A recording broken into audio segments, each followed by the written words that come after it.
آپ کو پتہ ہے کہ اچھے علماء کرام یہ اللہ تعالیٰ کی نعمت عظمیٰ میں سے ہوا کرتے ہیں۔ کون سے؟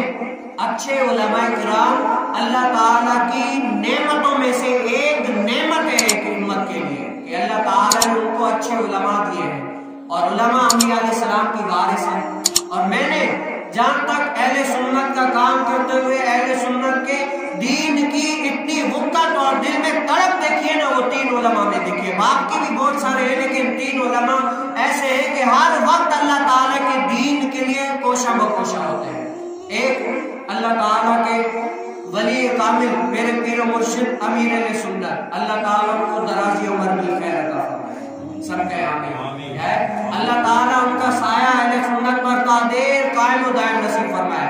ایسا تو اہل سنت کا کام کر رہے ہیں کہ پوری دنیا میں، صرف پاکستان میں نہیں، پوری دنیا میں ایسا تو مدنی جال بچھا دیا کہ شیطان جو ہے نا آج بھی ایسا تو غضب میں ہے کہ انہوں نے ایسا دین کا بیڑا اٹھایا ہے، دین کا کام کر رہے ہیں کہ نوجوان جو فلمیں گانے ڈرامے دیکھنے کو عمر میں ہوتے تھے، وہ کیا سر پر امامے باندھ کر دین متین کی خدمت کرنے میں مصروف ہیں۔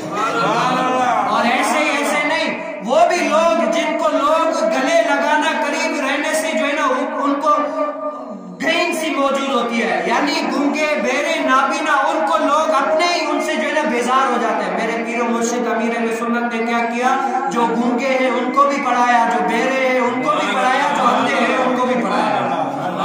دین کی اصل حقانیت ان کے پاس پہنچائی۔ اللہ تعالیٰ میرے پیر و مرشد کا سایہ اہل سنت پر قادر قائم و دائم رکھے۔ دوسرے اللہ تعالیٰ کے مقرب عالم مفسر قرآن حضرت علامہ مولانا خادم حسین رضوی صاحب، دین متین کا ایسا تو کام کیا، نوجوانوں کے سینے میں حضور علیہ السلام کی محبت ڈال دی، اور حضور علیہ السلام کی ذات اقدس پر مرنا کس طرح ہے وہ علامہ خادم حسین رضوی صاحب نے نوجوانوں کو سکھایا کہ کس طرح اپنے رب تعالیٰ کے محبوب کی محبت میں جان دیتے ہیں، یہ علامہ خادم حسین رضوی صاحب نے سکھایا۔ اور تیسرے حضرت علامہ مولانا ڈاکٹر اشرف آصف جلالی صاحب، اللہ تعالیٰ نے ان کو ایسا تو علم دیا ہے، ایسا تو علم دیا ہے، میں نے آپ کو پچھلے جمعے بتایا کہ یہ دوسرا نام ہے امام احمد رضا خان فاضل بریلوی کا۔ یہ اللہ تعالیٰ کے ایسے تو مقرب بندے ہیں کہ ان کو اللہ تعالیٰ نے ایسی صلاحیت دی ہے کہ سنیوں میں سے جو سنیوں کا لبادہ پہن کر سنیوں کی جیبوں کے بٹور رہے ہیں اور ان کے عقائد خراب کرنے کی کوشش میں ہے، اللہ تعالیٰ نے اس بندے کو ایسی طاقت دی ہے کہ سنیوں کی صفوں میں سے رافضی، خارجی، ناسبی، وہابی کیسے نکال رہے ہیں، علامہ ڈاکٹر اشرف آصف جلالی صاحب کو اللہ تعالیٰ نے بلکہ۔ اور اہل سنت کے ہر علماء کی شان ہی اپنی ہے، کہتے ہیں اللہ تعالیٰ نے ان کو ایسی شان دی ہے، یہ ایک پھول ہے، کیا ہے؟ یہ ایک خوشبودار پھول ہے، ہر پھول کی خوشبو کیا ہوتی ہے؟ اپنی اپنی ہوتی ہے، کوئی چمیلی کی خوشبو دے گا، کوئی گلاب کی خوشبو دے گا، ہر ہمارے اہل سنت کے تاج ہے یہ علماء کرام، ہر کوئی اپنی دین متین کا کام کر رہا ہے۔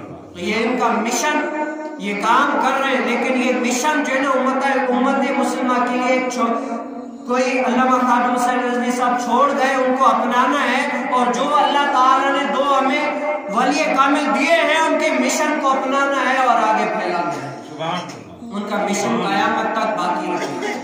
اللہ تعالیٰ کے یہ مقرر بندے ہیں۔